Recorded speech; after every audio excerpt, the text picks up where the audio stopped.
Kovai style Annapurna sambar ready ஆயிடுச்சுங்க. இன்னைக்கு கோவை ஸ்டைலில் அன்னபூர்ணா சாம்பார் எப்படி வைக்கிறதுன்னு பார்க்கலாம்.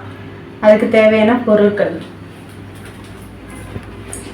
துவரம்பருப்பு 150 கிராம், 50 பாசிப்பருப்பு கழுவி வச்சிருக்கேன்,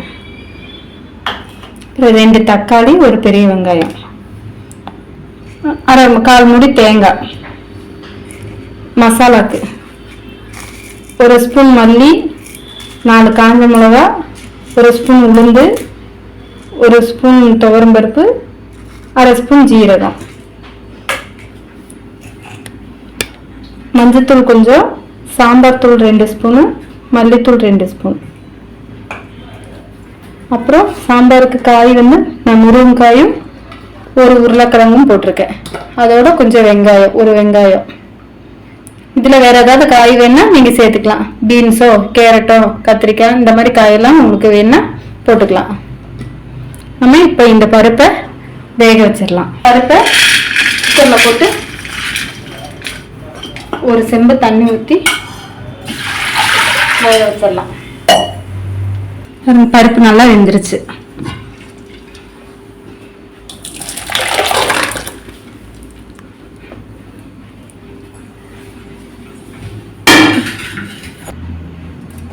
சாம்பாருக்கு தேவையான மசாலா ரெடி பண்ணிக்கலாங்க.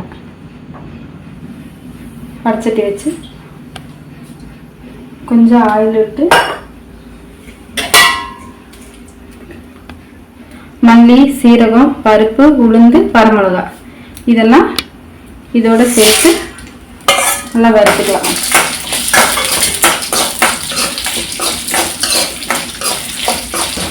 இது கொஞ்சம் நல்லா வறுத்தாச்சு பாருங்க. இந்த மாதிரி ஆனதும் 2 தக்காளி, ஒரு பெரிய வெங்காயம் அறுத்து வச்சிருக்கோம், அதையும் நல்லா வதக்கிக்கலாம்.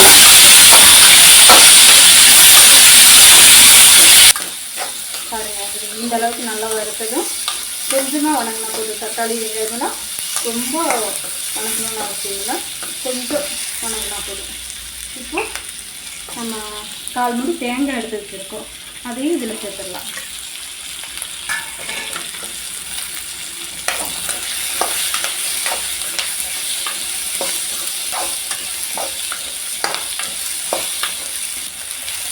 இது பாருங்கள், ஓரளவுக்கு வறுத்தாச்சு.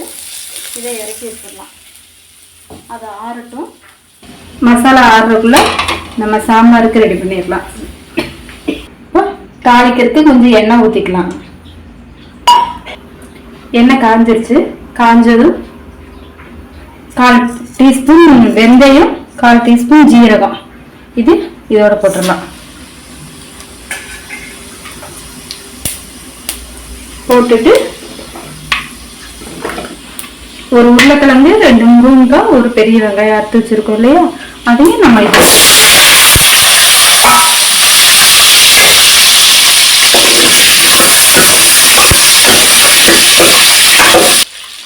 காய் பாருங்க நல்லா வணங்கிருச்சு. இப்போ 2 ஸ்பூன் சாம்பார் தூள், 2 ஸ்பூன் மல்லித்தூள், 1/2 ஸ்பூன் மஞ்சத்தூள் எடுத்து வச்சுருக்கோம், அதையும் இதோட போட்டுடலாம்.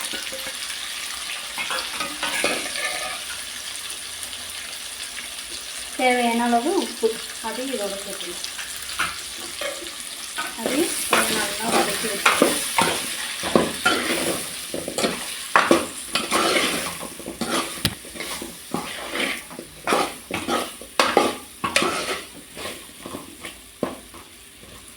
இல்லை நல்லா கலந்து விட்டுட்டு நம்ம வேக வச்சிருக்கிற பருப்பு பாருங்கள் நல்லா வெந்துருச்சு.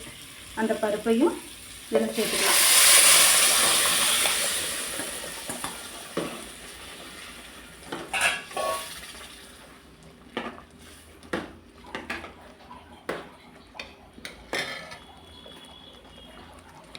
தேவையான அளவு தண்ணி சேர்த்துக்கலாம். இப்போ இந்த குழம்பு நல்லா வேகட்டும்.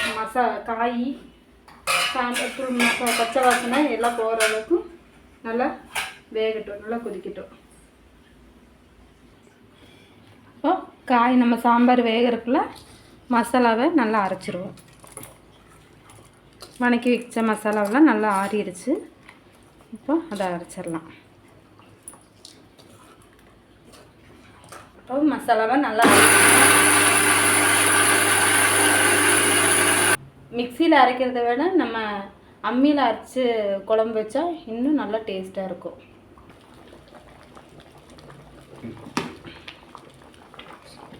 பாருங்கள், காய் நல்லா வெந்துருச்சு. காய் நல்லா வெந்ததும் இப்போ நம்ம அரைச்சி வச்சுருக்க மசாலாவை அதில் போட்டுடலாம்.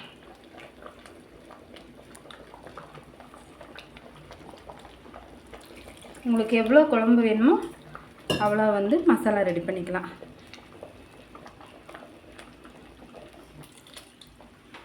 குழம்பு எவ்வளோ வேணுமோ அவ்வளோ தண்ணி ஊற்றிக்கலாம். அதே மாதிரி நிறைய குழம்பு வேணுன்னா மசாலா எச்சா போட்டுக்கோங்க. பாருங்கள், இந்த கெட்டியில் சாம்பார் வரணும்.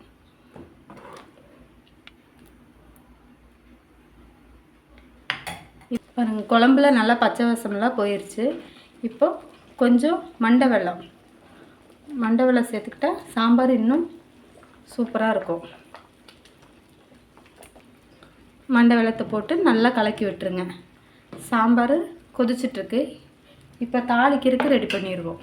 கொஞ்சம் பெரிய வெங்காயம் கட் பண்ணி வச்சுருக்கேன், கொஞ்சம் கருவேப்பிலை, கொஞ்சம் மல்லித்தலை, அப்புறம் கடுகு கொஞ்சம் 1 ஸ்பூன் கடுகு எடுத்துக்கலாம். கடுகு 1 ஸ்பூன் எடுத்துக்கலாம். குழம்பு நம்ம இறக்கி வச்சுட்டு அதுக்குண்டான தாளிப்பு போட்டுடலாம். தாளிக்கிறதுக்கு கொஞ்சம் எண்ணெய் விட்டு எண்ணெய் நல்லா காஞ்சதும் கடுகு போட்டுக்கலாம்.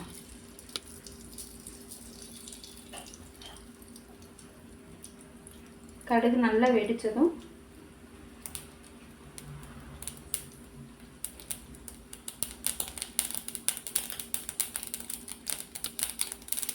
பாருங்கள், கடுகு நல்லா வெடிச்சிருச்சு. இப்போ இந்த வெங்காயம் போட்டுடலாம்.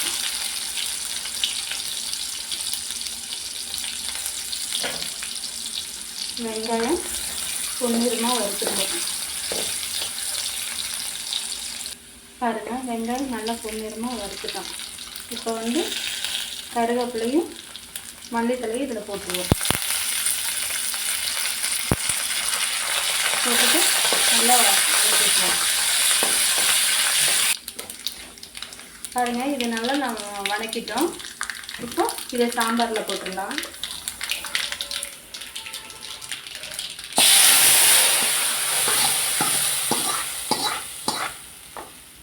போட்டுட்டு கொஞ்சம் கொத்தமல்லி தலையை இது மேலே தூவி விட்டுக்கலாங்க. கோவை ஸ்டைல் அன்னபூர்ணா சாம்பார் ரெடி ஆயிடுச்சுங்க. இந்த வீடியோ உங்களுக்கு பிடிச்சிருந்தா லைக் பண்ணுங்கள், சப்ஸ்கிரைப் பண்ணுங்கள், ஷேர் பண்ணுங்கள்.